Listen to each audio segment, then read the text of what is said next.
Okay, hello guys and welcome to another video. If you saw my last video, it was me telling the story on how my grandfather passed away, but this video is part 2, literally part 2. What happened next? Because I think he gave us all COVID. I really do. So I think again I'm just gonna pick up from where I left.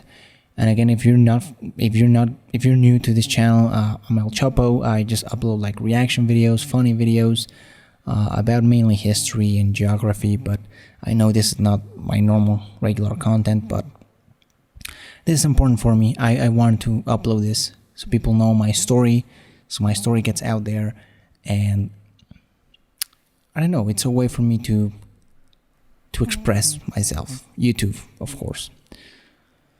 Anyways, so we went home to my home city after my grandfather passed away. If you haven't watched that video, please do, because it's important, at least for me, and it's again what preludes to this story. And my mom had a cough. She started having a cough many days before arriving home and before my grandfather even passed away. But we thought it was because of the cold weather, because that city is very cold, and she was outside for many hours outside the hospital. So we believed it was that. My mom, she is 42 years old. Sorry, my dog, as I mentioned in my last video, she's right here, and she's great. Little Chihuahua. Her name is Millie. And you can have COVID-19, right? She loves me, I swear. Anyways, so she got a cough, and I started getting really worried. And if my anxiety was already really high, at really high level, sorry about that. Anyways, so yeah, I was getting really worried because she's 42 years old, so she's technically young, but she has kidney disease, and she had a kidney transplant, and she has also hypertension, and she is also a pre-diabetic. So that's a pretty bad combination. So I was concerned because of course she had exposure to her dad. She literally had to take him to the hospital because there were no ambulances. So okay, we were still obviously super focused on what my grandfather was going through until he passed away. Then now the subject was, okay, what's up with my mom? She said she was feeling okay. She just had the cough, and for a week it was like that. She just had a cough. Now we had one of these very important little thingies to measure your oxygenation and your heart rate, and of course we were doing that daily, and especially to her, and she was having some fine numbers, above 96. So we're okay, well, it's not time to get worried.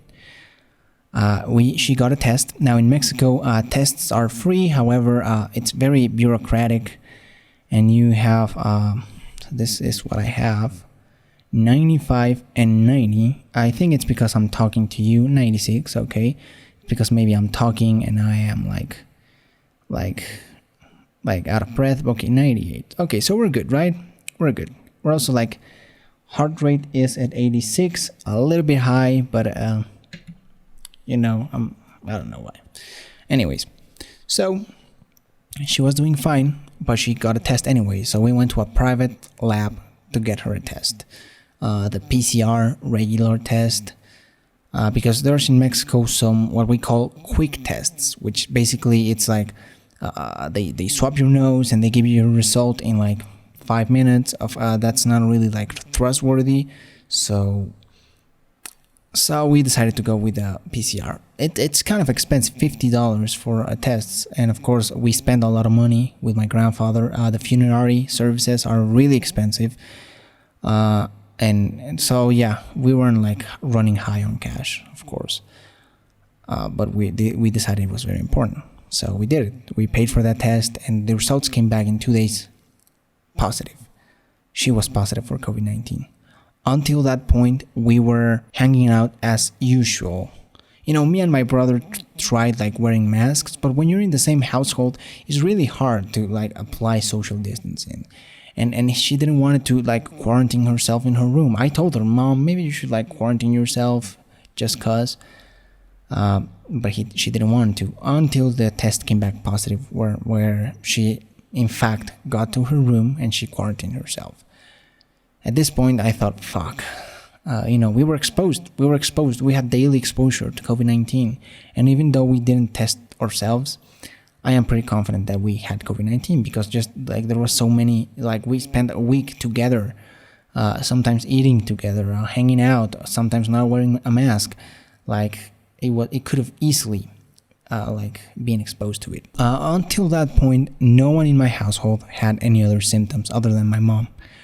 She started to get a little bit worse. Her cough was really like strong. She had fever like a couple days. Of course, we were in contact with her doctor, who sent her some antiviral medicine, who sent her like vitamins, including vitamin D. Like I said, me and my family are really into science. We're not scientists, none of us are, but we like to believe in science. We like to believe in the people who are smarter than us, and like. Me personally, I've been very into the COVID-19 situation, and I don't know if I mentioned John Campbell in my last video. He's a doctor and he uploads almost daily updates on COVID-19. You should definitely check him out. I'm gonna leave his channel in the description because he's a great source of information, incredibly smart guy, and very helpful. And I thank him a lot for his service almost, because he's been uploading these incredibly helpful videos. So my mom started to get worse, although she had her medicine. I was very concerned that if she needed hospitalization, like my grandfather, maybe she couldn't find a hospital bed, and that'd be bad. And my dad started to get some symptoms like sore throat. He had some very bad sore throat. He had a little bit of a cough, and like just very exhausted. He was very tired, like exhausted tremendously. Me and my brother also were feeling kind of funny, and I don't know if it was a placebo, I don't know if it was anxiety, or I don't know if it was COVID. And I wish I could have a test available to me. I didn't, and that's bad because I'm not entirely sure if I 100% have COVID. I'm confident that I did, but I can't be sure. But I felt like pressure on my chest, and sometimes even like this happened until not so long ago, like a couple days or like a day ago. I still had this little pressure that sometimes would happen. It would come and it would go, like pressure on my chest, and a little bit of shortness of breath. Sometimes I would go like upstairs or downstairs, and I would be like out of breath. Even right now, like speaking, I've been speaking for a long time since my first video, and like it's hard to like breathe and stuff. It's not hard to breathe, but my brother was also feeling these, so we're like, okay, this is the worst situation we could be in. We started taking also vitamin D because we heard it's important and it could help from COVID-19. And I don't know if that was why no one in my household even got close to getting sick enough to go to the hospital, but I do think that vitamin D was very important.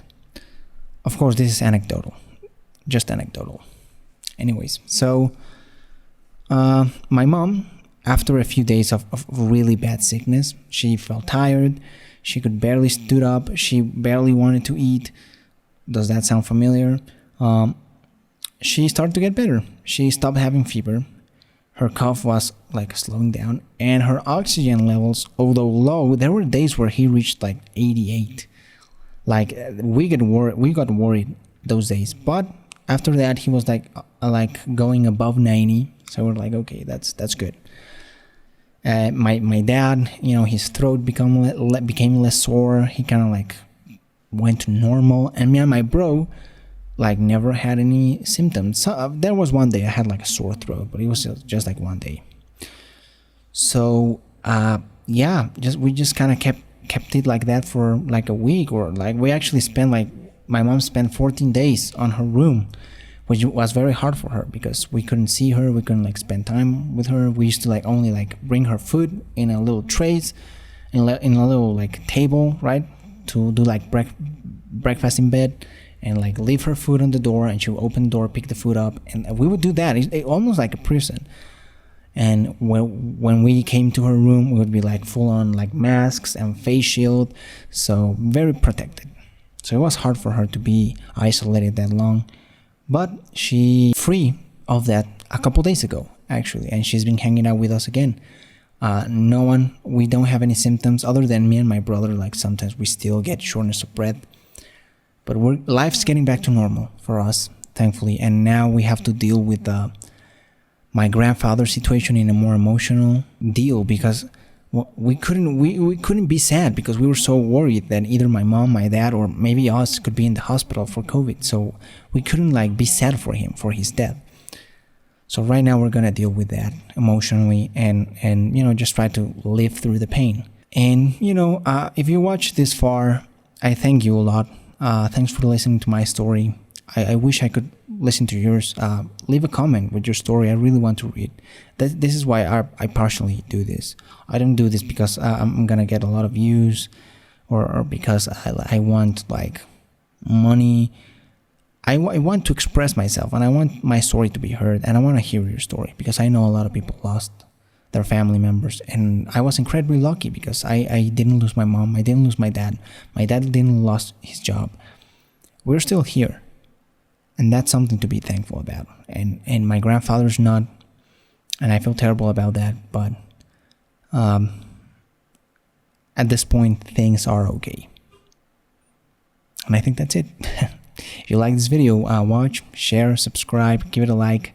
I'm gonna be uploading regular content really soon, so I hope you're still here, and yeah, I hope you're okay.